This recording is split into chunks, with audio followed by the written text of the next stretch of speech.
Curious George Goes to the Dentist, written by Margaret and H. A. Reys.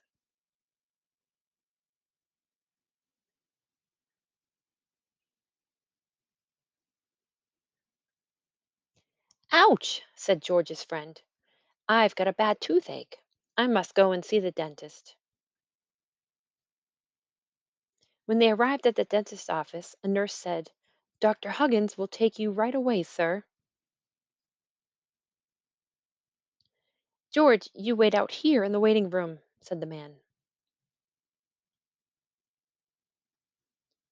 George sat down beside a little girl and her mother. The little girl looked unhappy. I don't want to go in there, the little girl said. Dr. Huggins won't hurt you, said her mother.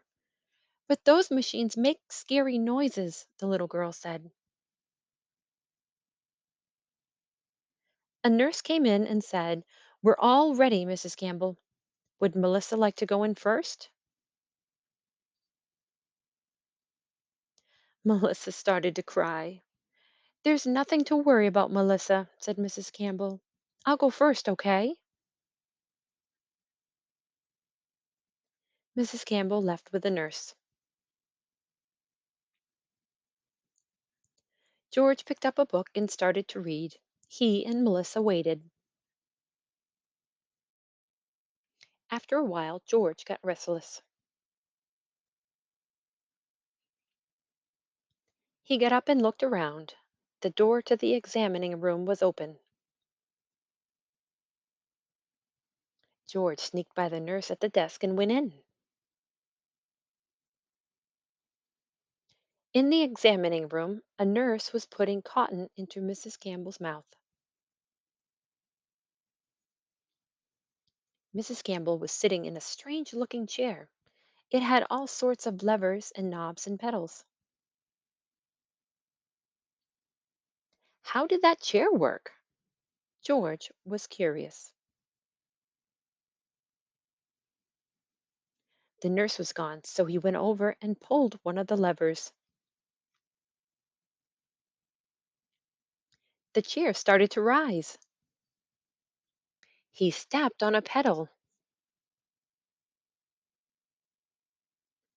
and the chair turned around. George gave Mrs. Campbell quite a ride. But Mrs. Campbell didn't want to ride.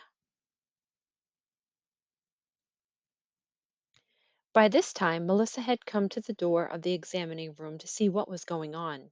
She was smiling. Just then, the nurse came running back. You get away from that chair, George, she scolded. Quickly, she stopped the chair and took the cotton out of Mrs. Campbell's mouth. Mrs. Campbell was very angry. That monkey was bothering me, she shouted. I'll go and get Dr. Huggins right away, said the nurse. What's going on here? Asked the doctor. George was scared and hid behind the chair. It's that little monkey down there, said the nurse. Suddenly, Melissa laughed. I think George is funny, she said. When can I get a ride in that chair? I want a ride too. Dr. Huggins smiled. Mrs. Campbell smiled too. George, she said, I didn't like the ride you gave me, but you stopped Melissa from being afraid of the dentist. Thank you. The end.